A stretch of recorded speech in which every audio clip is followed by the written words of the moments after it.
Hello, everyone, and welcome to another horrific review.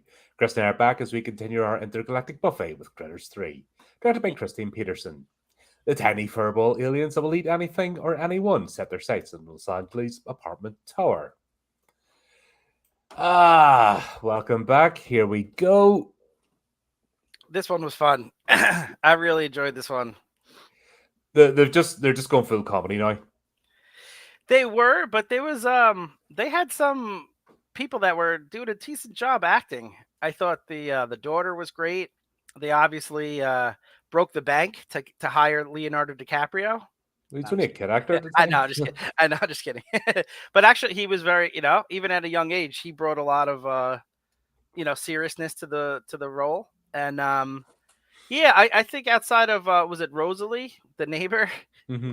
She clearly thought she was in a different type of movie. She was, being silly. Everyone else, I thought, like, the acting was pretty good. Oh, we'll I we'll talk about Rosalie because oh my god, that basement scene. Oh my gosh. What can we say about that basement scene? Oh my goodness. Oh, there's Leon. Hey, buddy, welcome. Hey, what's up, Flea? But overall, I thought this was maybe my favorite of the three so far. I really enjoyed this one. I think there's an aspect of just self awareness. Now, the thing is, they're following on with the apartment block trend because Demons 2 done it. Poltergeist 3 had already done it at that point. There's a few other movies. Let's do a horror in an apartment block. Yeah, I mean, if you think about it, there's the cabin in the woods. Mm-hmm. There's like certain like horror tropes. And the apartment complex that you're locked into, that's the power's out, is a pretty standard one, but it works. It definitely works because you have, different levels, and you know just the idea of all these different victims. Yeah, I think it works better. A cabin in the woods is only one or two people. Maybe Mm-hmm. if there's a party, there's 7 or 8 people, but an apartment building filled with people, it makes for a lot of good victims.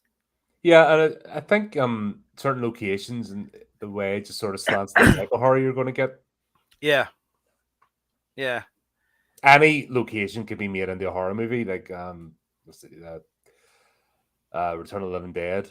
Was it Return? I keep mixing up Day of the Dead, the one in the shopping mall. You know what I mean? That yeah, you wouldn't think that would be possible to turn into a horror, but they did. Chopping Mall, for example, is absolute classic. If you want to go there, yeah, um, there's now loads of even the latest Evil Dead movie, Evil Dead Rise. You know that was a apartment building. yeah. It's a great setting. Yeah, Mhm. But yeah, even the intro song, the theme tune now, they're just like, nah, we're going almost Puppet Master, like Full Moon Studios type cheesiness, which is fun. It was, but to me, and maybe it's because we've seen so many like really cheesy horror movies, like Sharknado and things like that. To me, this got the balance pretty good. Like, it wasn't over the top, silliness. Like, yeah, No, the stepfather was, over overdone a bit. although we've Uh, all seen people like that, so I don't know really. okay, so even that's not too bad then. But they didn't go over the top with the comedy of it. Yeah, they did have a food fight with the critters and stuff like that, but there was a seriousness to it that balanced it well. Like, the acting was competent, and that people seemed genuinely in duress. So I liked it. I liked it. Yeah. Um, there are a few bits. It's almost like the movie, the plot needs to happen just to get everybody to the apartment complex. It felt like we're being railroaded a bit at the start. That was one of my only minor complaints. Is I looked at it. It was almost 30 minutes before the first kill. Mhm. And I'm not like a big slasher fan, so I normally don't care, but it was very slow getting to, the first moment with the maintenance guy in the Frank, yep. basement. Frank, yeah. So that's a long time for an hour and a half to hour 45-minute movie. 30 minutes, basically a third of the movie before you actually get to the action. So you didn't count the first kills as the cried eggs that all got smashed all the way to get there? Eggs were lost in this at the beginning because No, I guess that makes me a horrible abortion person. I never did think about that. Yeah, no, I didn't think about that. That's true.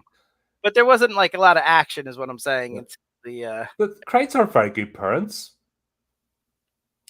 Like they could have put the eggs in the back of the truck or somewhere, but not just balance them on the axle, hoping for the best.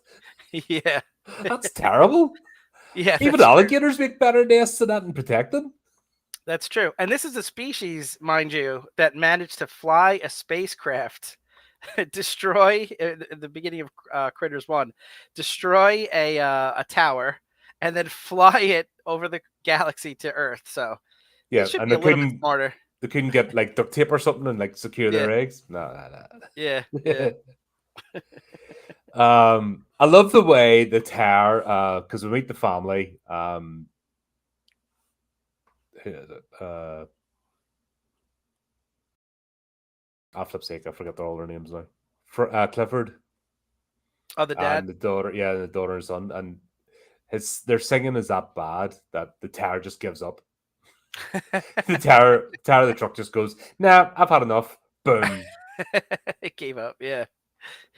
And then just rolls it right at the perfect spot for the next scene.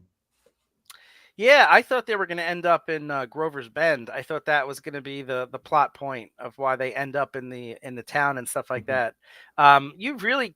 They really didn't need to be there. I guess the only reason to be there was to meet Leonardo DiCaprio, Yeah, but Josh. that could have happened later in the apartment building, and to have that one scene where Charlie pops out of the The I guess he undergrowth. was, yeah, He I don't know. explodes out of the undergrowth because reasons. Yeah, well, that was never explained why he was there. He was hunting them. He's moved on. He still has a sheriff's badge, but he's obviously moved on from Grover's Bay. He's a lone wolf now. I feel like his character has been completely mismanaged. Yeah, I, I don't know what they're trying to go for, but he's shown no growth since the first movie, apart from not drinking anymore. But he's not.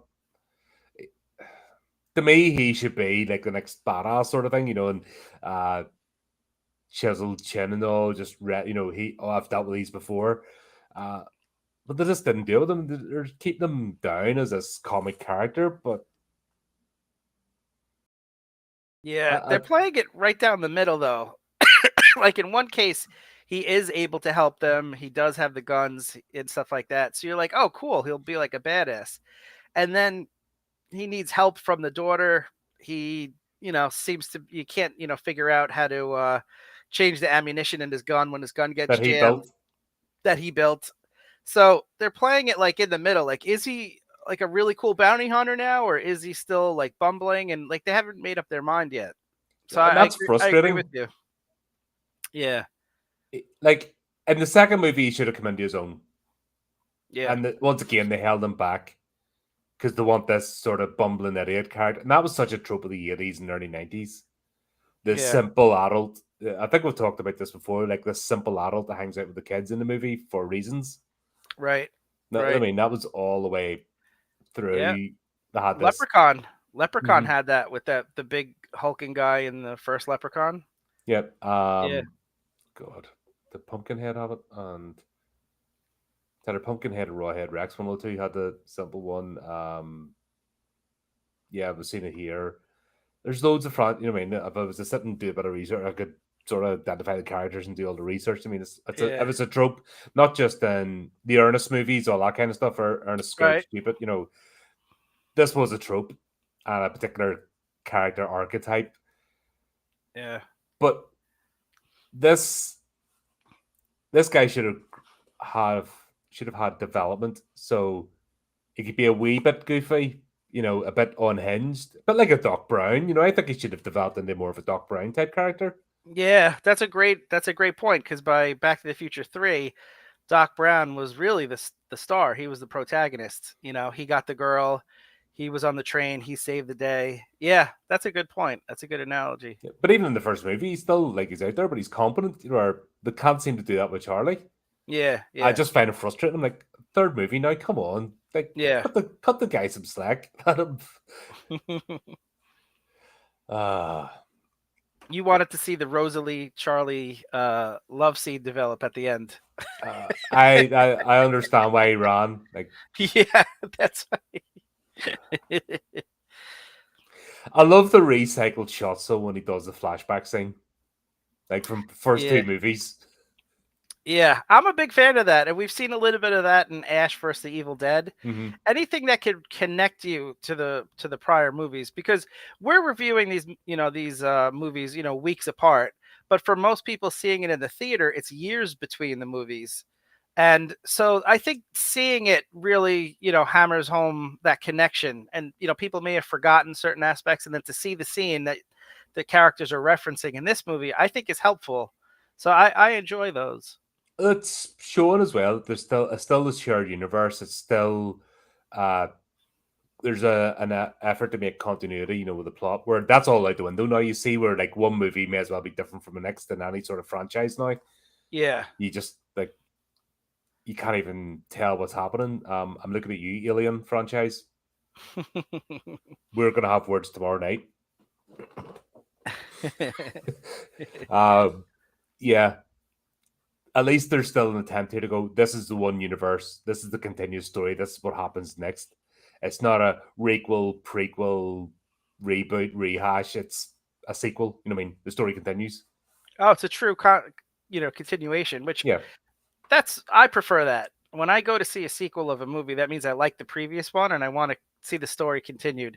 I always bring back Leprechaun as the antithesis to that, where Hmm. every movie it was a completely different story.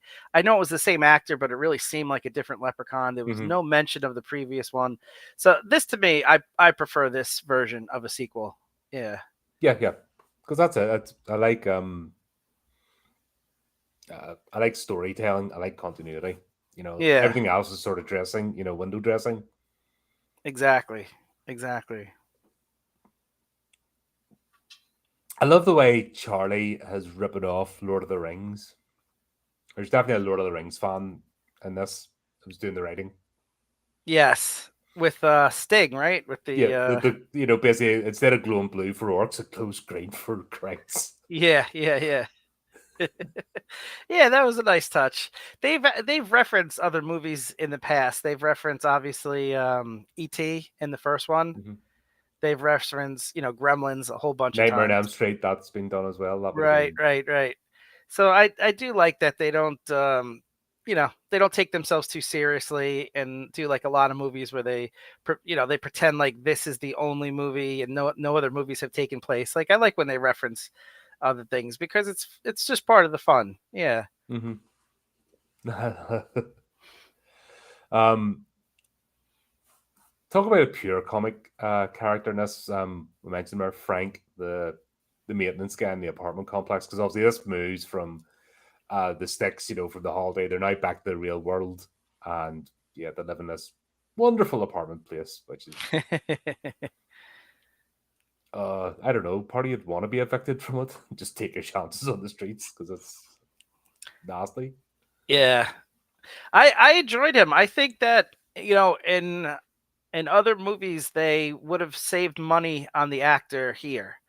And I thought they hired a competent actor. I'm blanking on the actor's name, but I've seen him in other movies in this Hmm. era. He was in Young Guns. He was in a few 80s and 90s movies. Like this was a competent actor that you hated him, which is what the role was. Yeah, Like he was an he asshole, was and he was wrong. supposed to be an asshole. And I thought he did a great job, and I think that's what sets this movie apart from some other sequels, that low budget direct to home movie sequels, and that they really did hire competent actors. Even the older couple, those are both actors I've seen before a Hmm. bunch of times. The only person I really hadn't seen, obviously, is the daughter. Maybe she's gone on to other things, but that was the only one that I didn't recognize. Even the young brother I recognized. Obviously, Leonardo DiCaprio we know about, but they really did hire competent actors, and I thought that really helped the movie. Yeah, that's it. It's once again you believe in the performance and you sort of carry along with the story, and that's it. That's all you want. Yeah, But I yeah, just love the sign out of order. OUTA out of order for the left. And do you know what? Frank's not stupid because he's put just as much engineering effort into making things not work as to making them work. Like you saw that when he hits with a screwdriver, he's got it all set up just the way he wants it. Yeah, yeah. Like that's I don't know, a bit of subtext there that actually, if he wanted this place running well, it would be gleaming. Oh But the yeah. fact he's being paid to not make it that way just shows that he's actually clever. He's not lazy. He's actually putting effort into this. Yeah, yeah. That's a good point. I didn't think of it that way. Yeah. The one thing I couldn't understand about the apartment was the laundry. So they have like these little chutes that Yeah, God. that just slides and falls on the floor. So like all the apartments, they just throw their laundry down and it all mixes together on the floor. You just hope for the best. I just don't understand. Is laundry so heavy that you can't carry it down the Yeah, stairs? right. Yeah, that was aside from that, I thought the And also, look at that laundry. Jesus Christ. You better just taking your clothes down to the stream and getting a few rocks and yeah, like yeah, I reckon your clothes are quite dirtier than that place. that's right. That's right. Uh, I love the way as well when Clifford and family arrive that the truck has no horn either. So we've got Yeah. Mario's he's leaving, he's had enough, and he's struggled out, and then that's the only thing they could do is like just crash into the nearest car. Like no horn or no brake, no open the window and screaming, no brakes. No, no, Yeah, he no. was so Just calm about it too. Like this yeah. has happened on a regular basis. This is how he stops his truck. Yeah. But it is funny like how nostalgic I am for the way cars were made back then. Like there was like a little bit of a dent, and it's like that's what bumpers were for, you know? Like the nowadays you just touch another car and like it's like $3,000 or whatever the Well, that's when they invented what was known as the crumple zone. yeah. So that was the idea. That the idea of the crumple zone was actually to reduce the impact of the person. Yeah, but they used to have like these bulky, like ugly looking things on the back of your car. This way you don't worry if they get hit. Nowadays, it's all part of the same frame to look Hmm. nice. And now if you just touch someone in the back of the car, like you have to get it fixed. And also, you have So, to stick it into a computer because you can't just fix cars anymore. right, yeah, Yeah, yeah. I So, I don't enjoy cars. I stopped enjoying cars years ago. yeah, I was never a big car person, but I kind of like the fact that he just slams into him and they're like, "Oh, well, it's all right. Yeah, What are you going to do?" just crack on. Yeah, Yeah, it's a yeah. Tuesday. Yeah. uh I love the way Clifford is just in his own bubble. So he's their mother's died. He's still grieving, and he just wants to shut himself away. Bury himself in work and just not think about it. And he's ostracizing himself from his kids who are actually trying really hard to keep the connection, if that makes sense. Yeah, definitely. Um, we've seen that as a plot point before, where the dad has to take care of the kids and stuff like that. I thought it was done well in this, like I thought they were gonna make the dad like too incompetent, and they were headed that way at Hmm. times, but he does step up at the end to help grab the son. And I look at it from his perspective, like he just wants like an hour break, not to think about things and just like watch TV, which I could relate to. So maybe I related a little bit too much to this guy, but I thought it was he portrayed the part well, and I thought that it worked. I know it's a trope, but I thought it worked in this. Yeah. Um, Frank, I think we knew he was going to be the first victim. That was telegraphed, like from the Oh minute. yeah, but the way But he went out was pretty I cool. love the way he first encounters a Kreitz and he thinks it's one of his rats that he's put out, and he's just like, "Get back up there and do your job." Even though it has giant red eyes Yeah, that he's looking right at. yeah. Nah, Yeah. it just doesn't matter. I thought he was gonna at least I knew he was gonna die, but I thought he was gonna prolong it a little bit because he did get a couple of good hits in with that screwdriver. Mhm. But then he did the classic thing. He didn't do a finishing shot. What do you call it? A pop shot. What do you call it when the villain's down and you Oh, gotta end it? you basically hit them 20 times. Don't hit the villain once, you hit them 20 times. Yeah, isn't there like a name for that? And Just but anyway, like he just like takes a breath and he's like, "Phew," and that's when he gets the second attack and gets killed. But if mhm. he had just kept killing the thing, maybe he would have survived a little bit longer. But yeah, you knew he had to go. But we've added a new element, the Krites now. I think obviously inspired by Sonic the Hedgehog. Just Oh, now they just go. Bzzz. Just, you know, ah, it's interesting that you say that. There were quite a few things that were different about the Krites, and you mentioned one of that. I call it a mutation because that was different than the Krites had in previous versions. And I know it's a little bit early, but we got our man Flea here, it's and never too early. is it never too early? So the Sonic attack, some of the other things that we saw about these Krites that were different than the previous ones. Well, Colin, good buddy, it got me thinking. Did you get thinking again? I did. I do this when I think. I've noticed. I think I know what time it is. Then Yeah, let's do it. let's do it. It's a theory. It's a Chris. It's a theory. Chrissy Chris. Chrissy Chris. Chris's crazy theory. Thoughtful pose number 7. Dude, that helmet looks awesome. I keep saying I gotta upgrade. I feel like a schlub. But Only yeah. for you, Chris. I only put the effort in for you, Chris. I appreciate it, buddy.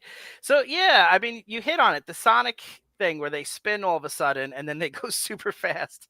And I think this was around that time where Sonic the Hedgehog was popular, right? This is Well, this early is 1991, so yeah, Sega Yeah. Mega Drive it all was out full Yeah. flow, and But that's a power that we haven't seen from the Krites in the previous movies. There was some other things that I noticed that were different in the previous movies. So we'll start with this image here from Critters 3. And this is where our buddy Frank was getting attacked, like we were just talking about. Look at the size of this thing. they're massive, aren't they? Massive, not- and that's different than the previous movies right away. These were the critters in Critters 1. Look at the size in relation to like an orange and stuff like that, just to give you like some scale. Compare that to this giant hedgehog thing. So right away they're different, and I pose that they've mutated. And I'll show you some more examples why. Because now they've been here 5 years, and there's been several life cycles. It's not the same the same creature that landed in 1986. So more examples. The creatures were able to drink and eat almost anything, which is indicative of a species that is hardy, that survives, that's able to mutate. When they can consume all different types of products, those are the types of creatures in nature that have the best survivability rate and are able to evolve much more effectively. So they didn't get better with the animatronics. That's not what you're saying, then. For the movie? You know what? You got to get rid of that hat. That hat is making you crazy. No. This is all real life. This is actually a documentary, this movie. I don't know if you realize that. Oh, silly me. What could I say? Yeah. I didn't pick up on that at all. You I'm aren't such giving a enough. fool. You aren't giving enough respect to the people in this movie that passed away sadly due to these creatures. The truth is out there, Fred, and we're here to discover it. So another example, the dad gets hit by the needles, and we did see that. This is a power that the critters have had in the past. But in the past, that poison would just knock them out, right? Or paralyze them, yep. Now the creatures have mutated. So now what the poison does is it makes them drunk. It makes them high. Did you notice that? Look, Yeah, I was going to bring that up, but I'm glad you did. Flip's sake, imagine instead of having a beer keg, you just bring a crate in a cage. Just get shut up. Literally get shut up at a party. And the reason for that is that the chemistry of the krites has changed as they've evolved and mutated. So that is why the poison affects people differently, because the creatures are essentially a bit different. So they didn't just put this in for comedy effect. You're saying there's Comedy. deeper thinking? These people were real victims. You need to give them more respect, Colin. I can't. I'm a sick and twisted puppy. Poor Rosalie, what she went through. So, but here's more proof, because I could hear the tone in your voice. You doubt that this ever happened. Obviously, this happened. So you're doubting the reality of this movie. You're also doubting my theory. And here I have more proof to back it up. So this little guy, look at this adorable little guy. This is right before he screams. And if you remember in the movie, that scream almost burst the eardrums of the humans. And it was like a clarion call, like a call for help, an SOS. Something we've never seen in any of the previous two movies. And there was plenty of chances in those movies for the krites to do that had they had the ability, but they didn't have it yet because they hadn't evolved to this level yet. So he screams, as I clearly demonstrate here. And then I zoom in a little bit. Why did I add all these slides? I don't know. But like I did. Highlight the 4 rows of teeth now. It's like, yes, I'll get back to yeah, because I didn't notice them before in the previous movies. Of course, because I hadn't evolved yet. See, now you're on board. There's room, friend. Come on board. I'm so glad I'm able to join this journey, and I don't know. You should start a religion or something. Like, you're so good at converting people. I do love Kool-Aid. I'm not gonna lie. So that helps. But yes, so I zoomed in just to show you the how real this is. If this was fake, if this was just a movie, they wouldn't have added this detail. This is the source of their new mutation. We didn't see any of this in the previous movies. And also, how about this? How about the fact that they now are individualized? The other one hears them and says Blackie's in trouble. They never had individual names.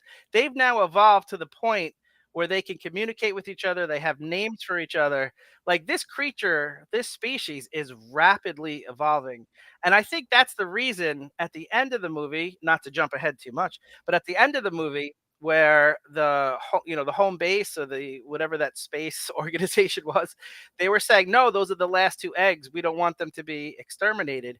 Whereas if you go back to Critters 1, that was the whole point, was to exterminate the race. What's changed? I think. Hippies. What's that? Hippies. Well, it could be that Space now has hippies. Space now has hippies. That's true. Well, watch out, aliens! You've got hippies now. Get that dealt with. Look at the state of us. That could be true. But also the fact that they've seen the evolution of these creatures. Now they're seeing how rapidly they're evolving, that they could change, and now they don't want this species to be exterminated.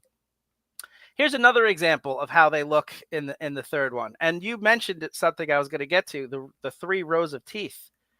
So if we look back, and here we go, here's another example. Excuse me.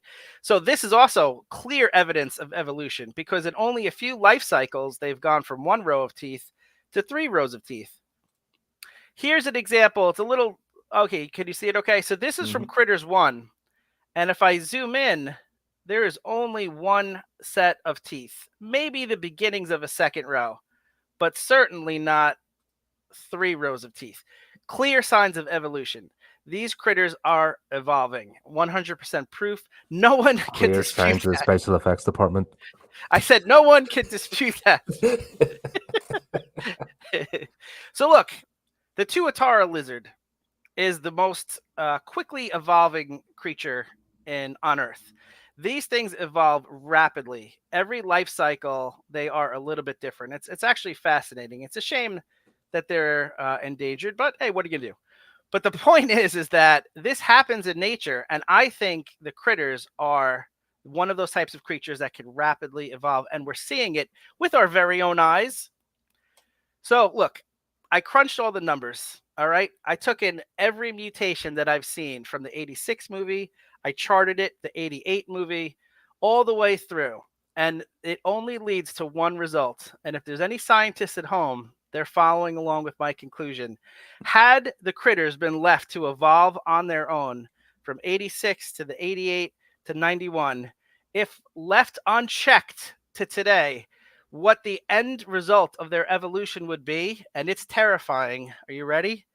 This is why they need to be stopped. The critters are evolving into the terrifying thing called Gary Busey. No! That could be only one conclusion, and that is why they must be stopped. Thank you. Please, never let it happen. There's only one Gary Busey. And that is my theory. There you go, folks. It's a theory. It's a Chris. It's a theory. Chrissy Chris. Chrissy Chris. Chris's crazy theory. That is truly a terrifying quote. Hey, it's just science. Is that what happens when the three rows of teeth join together? The next evolution. Exactly. Yeah, that was an interesting thing. When they did like shoot the quills, everyone's like getting stoned and stuff. And you're like, okay, right. Yeah. One thing we'll have to bring up is Betty's tart making skills. Like, honestly, she should be a master chef. Oh my gosh. I paused it. That was like food porn. Yeah, those things look delicious. Oh Like, my gosh. all this running about and stuff, all I had to do was just have Betty give her, like, everyone just grab all the ingredients, and she could have kept the critters at bay for like months, years to Yeah. help They could you. come up with some sort of service where it's like tribute, and as long as they give the critters a certain amount of tarts each month, they'd be left alive. That's true. Just add a Yeah. bit more gelatin, make them a bit, hardier so that they like slowed down a bit, and that would have been them. Yeah. We saw the scene where the critters were watching TV and they were being lazy. So, you keep throwing sugar at them, pretty soon they'll be too tired to fight. And Right. Before we get to that, because when we talk about overacting, obviously the guy that plays Josh's stepfather, yeah. he's in there. He's like a silver medalist. Yeah. But oh my god, Diana Bellamy. Like, if you ever want a class in overacting, like, she should run it. That was the maintenance person that comes. No, Diana Bellamy, she plays the big girl. You said her name, Dolores. Oh, okay, Dolores. One Okay. that's chasing after Charlie. Oh shoot, was it Gladys? No, Gladys, sorry. I'll look it up. Yeah, I'm blanking on it. Yeah. I wasn't just her scene in the basement. In the basement. Oh my, help me. Oh, ow, ow. Oh no. And then getting herself tangled up. Like, that was proper, like, trying too hard to get herself wrapped up in the clothesline and stuff. Yeah, like I said, I thought like she felt Rosalie. I'm sorry, Rosalie, Diana sorry, yes. Bellamy, Rosalie. Yeah. So I thought she was not told, how the rest of the performances were going to go, or kind of like the director's tone wanted it, because she was just like way over the top. Unless they told her, look, you're going to be the comedic relief for this movie, just go crazy with it. And if that's the case, then she definitely did that. But yeah, overacting is the way to go. She was so over Or the top. maybe she realized she had competition. With the stepfather. Yeah, and Charlie's character. So she's like, I gotta really step up my game. Yeah. And she just went for it. Like, Yeah. oh my god, that was. I was surprised she survived, because wasn't it like an 80s trope that if you were overweight, you were like a sinner and you were one of the people that definitely got killed? Well, that was the thing, wasn't it? You just because you're slow moving, it was all about survival, Yeah. wasn't it? That too, yeah. Yeah. But it was always like the dogs and the children were safe, and if you were chased, if you're a virgin, you were usually safe. But it was like people like Rosalie usually bought it. Yeah, but then they flip that in its head as well. That's the thing. They keep They keep talking about the Hollywood horror tropes, but that's mainstream horror movies that, as you know, with them, they just do one thing. Oh, that worked. Let's do that 100 times. So you Yeah, think that that's all horror movie, but when you think of, dare I say, that with horror, like there's no high budget horror movies. It's like medium budget, small budget, micro budget. right. There's no $300 million flipping horror movie. Like even Blumhouse banned the Exorcist franchise for 350 million was seen as excessive, and that's banging the entire franchise. Is that Obviously, the like most expensive horror movie ever made? I no, just that was just them ban the franchise. oh, okay. Oh, just Um, the entire franchise. yeah, I would. I the wonder what butter the that was biggest considered budget. excessive. Like, what are you doing? Yeah, yeah. I'd be curious to know what the That's biggest a budget for a horror movie. largest. And was it? And the point is that was it successful? Because I feel like the horror industry doesn't need that. World War Z, 190 million. I kind of like that one, but that was a little. Sorry, 269 due to reshoots. I did actually kind of like that one. That was more like sci-fi to me than like Sci-fi action movie, but yeah, because of zombies. yeah, Now, most horror movies are. I don't think it's very rare for a horror movie to be more than 100.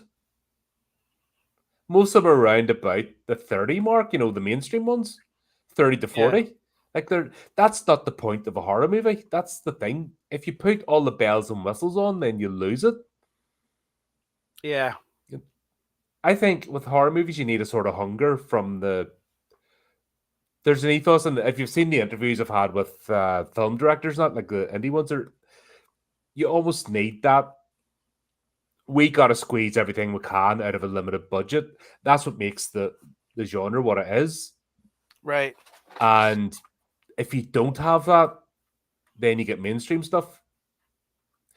Like I would say, Bloomhouse are what you would say as mainstream as you get for horror movies. Blumhouse. Okay.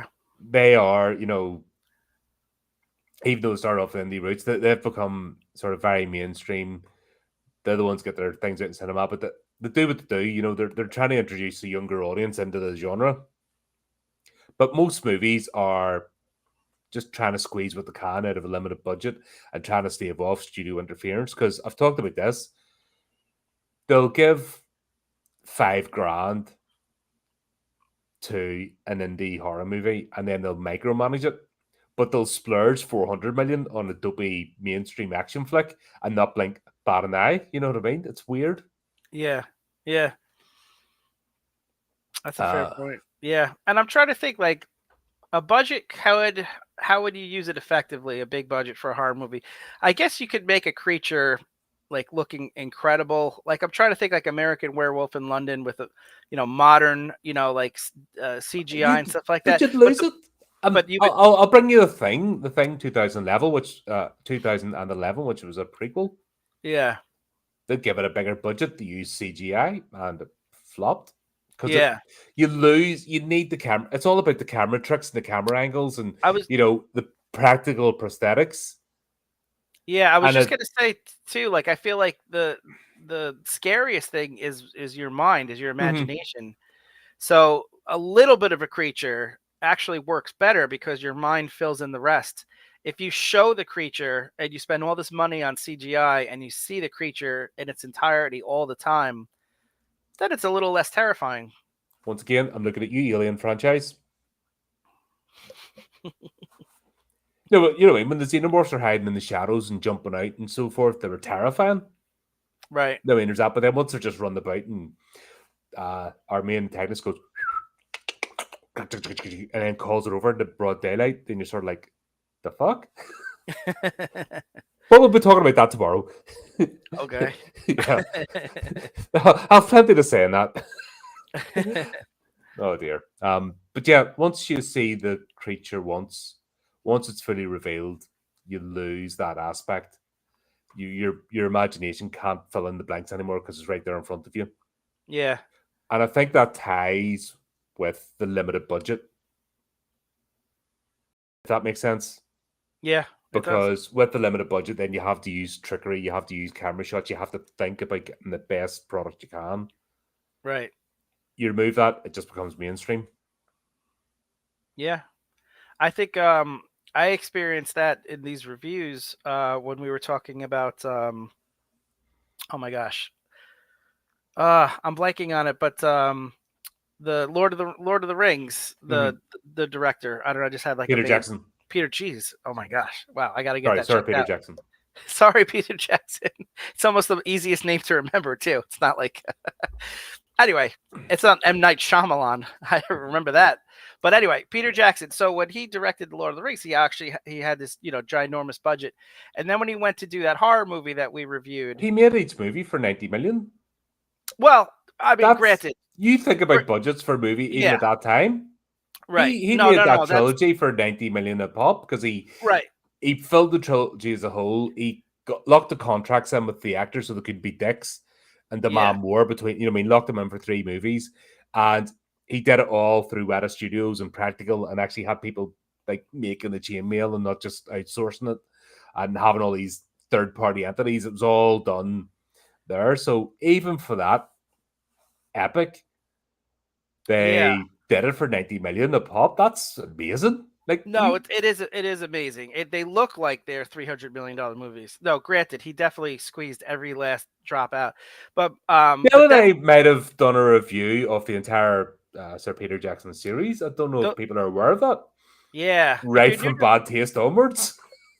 And you know what? If that's a good point, because if you're new to the channel and we've gotten a lot of new subscribers, check out those reviews. Those were great. I was not a part of it. Probably why they were great, but those were very, very good because I love the Lord of the Rings movies and I really enjoyed, a breakdown of that. But my point was that he went from the Lord of the Rings and then he did that that smaller budget horror movie. You talking about Frighteners? No, the one that we reviewed together with the blonde girl. No, it's Sam Raimi. That was Drag Me to Hell. Damn it.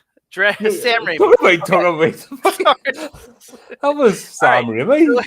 Where's the edit button?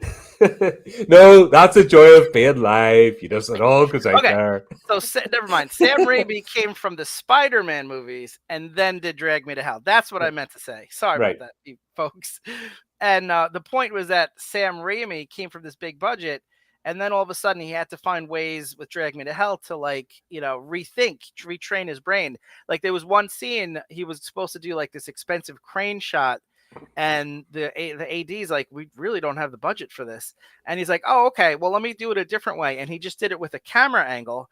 And then the final product, he's like, wow, this looks so much better and more intense. It was a scene in the kitchen in Drag Me to Hell. This is so much more intense with the sunset and everything. Mm-hmm. Had it been a crane shot, it wouldn't have been as effective. So I think that goes to your point. An hour later, I'm so sorry, but that goes to your original point that horror directors need that. She started to pop up. Oh, by the way, the actress that plays Christine liked your theory.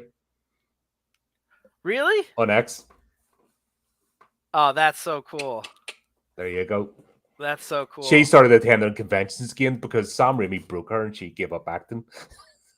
Wow.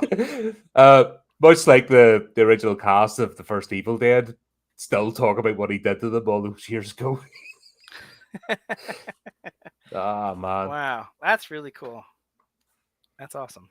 Yeah. But anyway, so you're right. The horror movies need that smaller budget. They need that creativity, that laser focus, and for the most part, that's what fosters it. It's necessity is the mother of invention, as I say. No, I mean that's an old saying.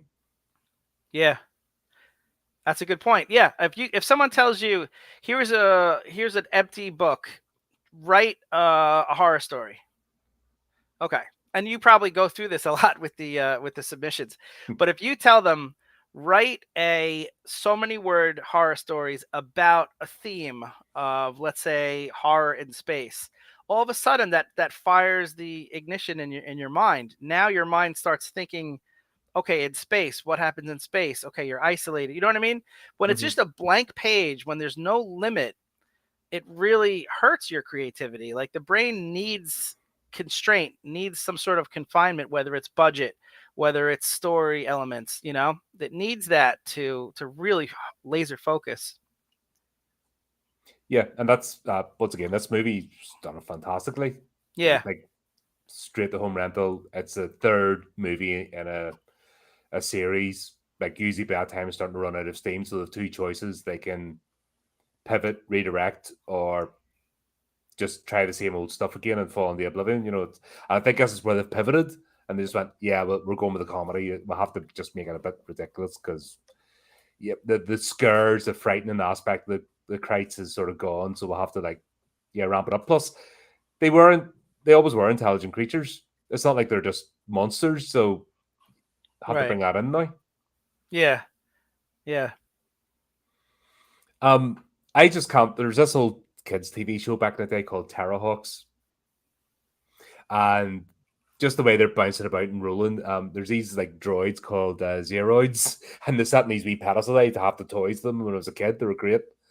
Jerry Anderson, the guy that made Thunderbirds, and okay, no, I've heard of it. I didn't have one. That was a series. All the series with puppets like Joe 90 and Captain Scarlet. No. That's why I had a better childhood than you. I was gonna say. You got it. So see the stuff for that.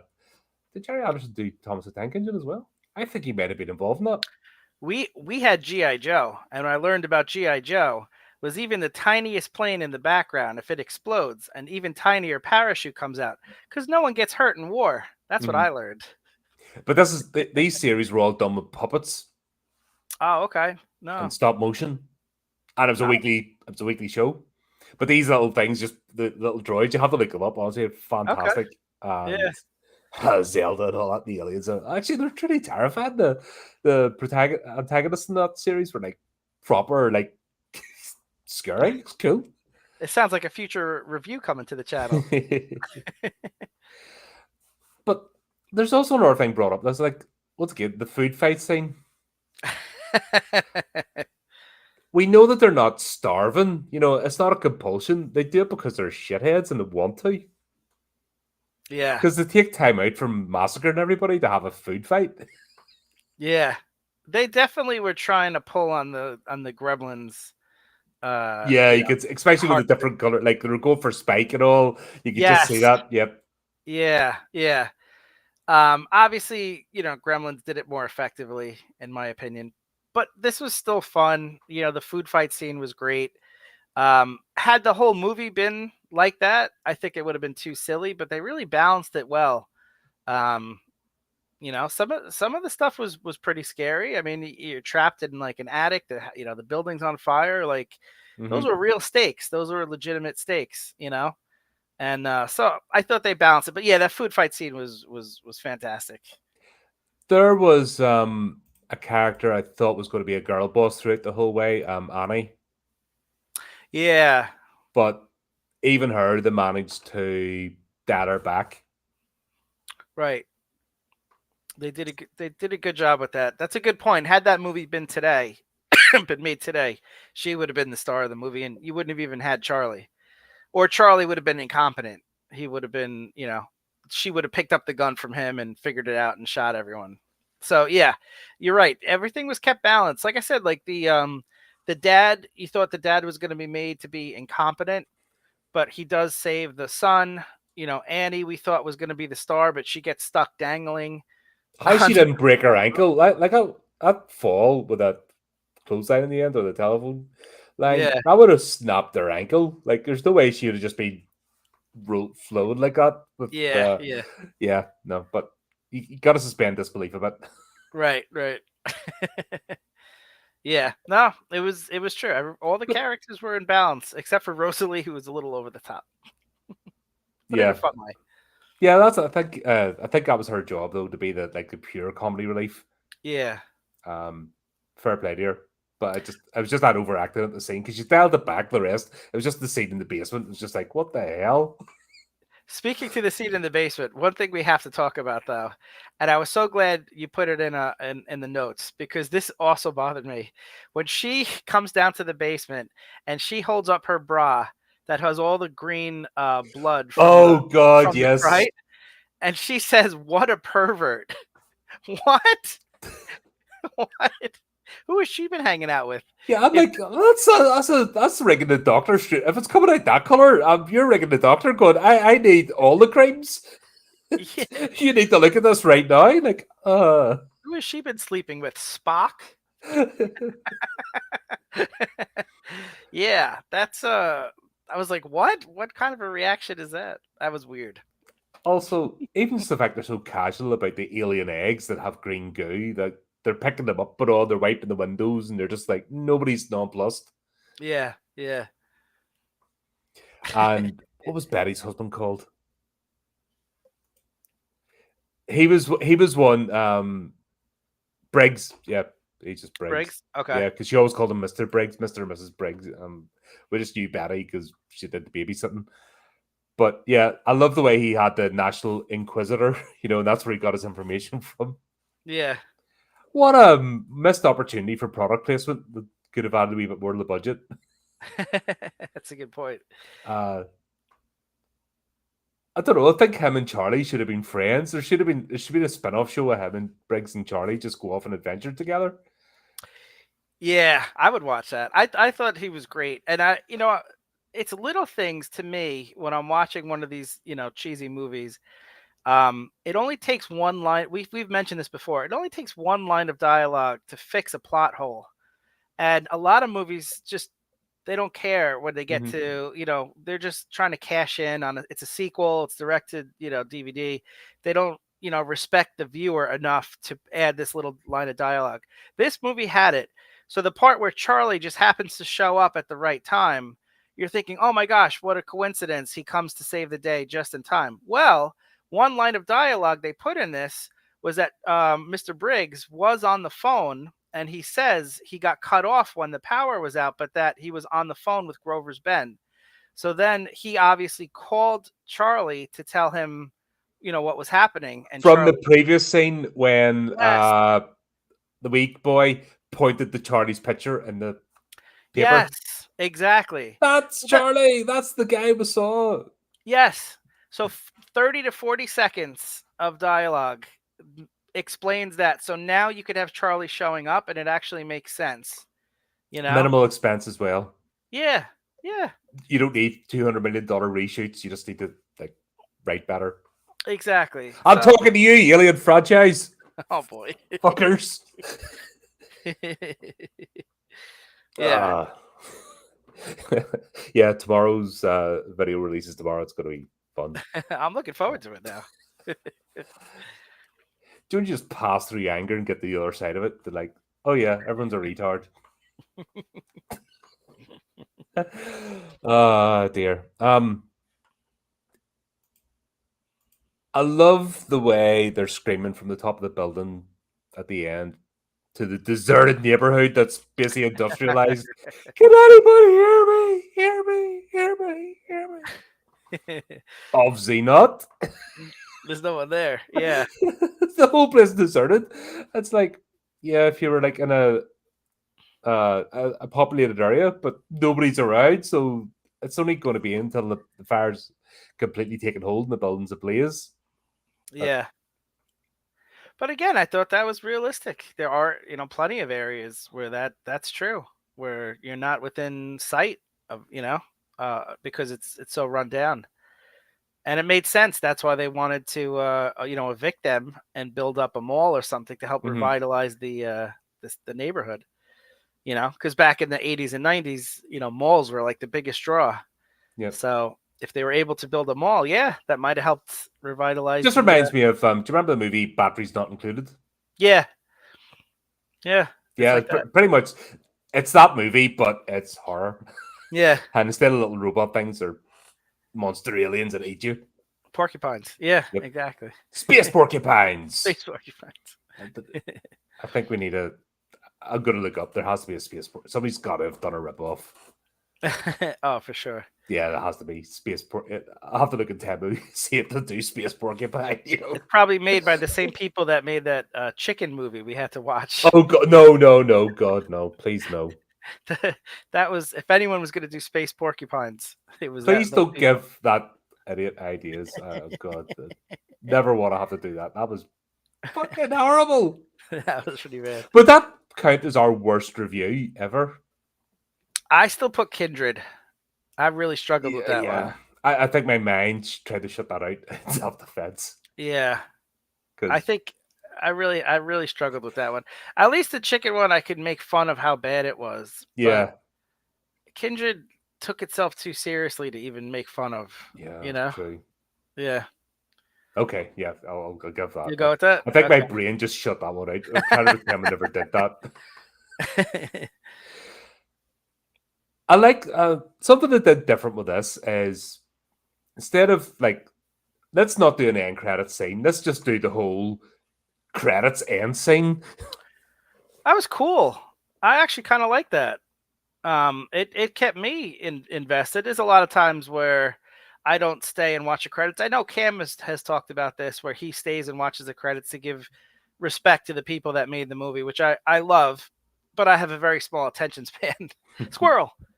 But so I often leave during the credits, you know, and this I stayed through. So I think it was effective, and it was also cool because it wasn't just like a throwaway, you know, NC. This was part of the plot, and this was a major plot point that he wasn't. Charlie's allowed... gone down to make sure he cleans up. He's not just leaving. He's making sure the job's finished.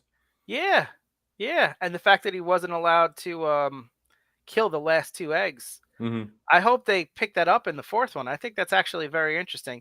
I know I joked about it a little bit in the theory, but that is a different mindset from the original movie, where they wanted them exterminated, to now they wanted to preserve them from extermination.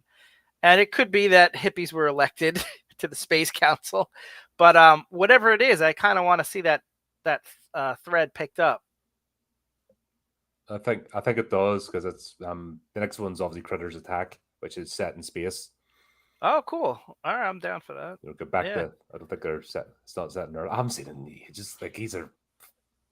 I think that was like 2004 when Critters Attack came out. So like even then, it's like. Oh, it's a big gap. There's a massive gap between Critters 3 and Critters Attack. Okay. Because I saw there was one that was 2019, but maybe that's Critters 5. I could look it up real quick. We'll need to. But we're not doing that next time anyway. We got a ways to go. Yeah. We are. Are we back with Ash or Wishmaster? Ash. We're back with Ash versus Evil Yeah. Dead. That's right, because Wishmaster, the Critters, Ash. Yep. So we are back with the Ash versus Evil Dead series. I'm pumped because I really enjoy those. Oh god, I'm liking all 3. These are all winners. I'm telling you, Wishmaster, Critters, and Ash. You pick 3. I think we needed. I think after, Kindred the Embraced and a Sharknado series, I think we needed something just to pick us back up again. Because honestly, doing that just makes you not want to watch movies anymore. So just so we know, I know we got to wait before we get back to it, but Critters 4 was 1992, so a year later from this one, and then you go all the way to Critters Attack. Which Critters Attacks is 2019. So that was a huge gap.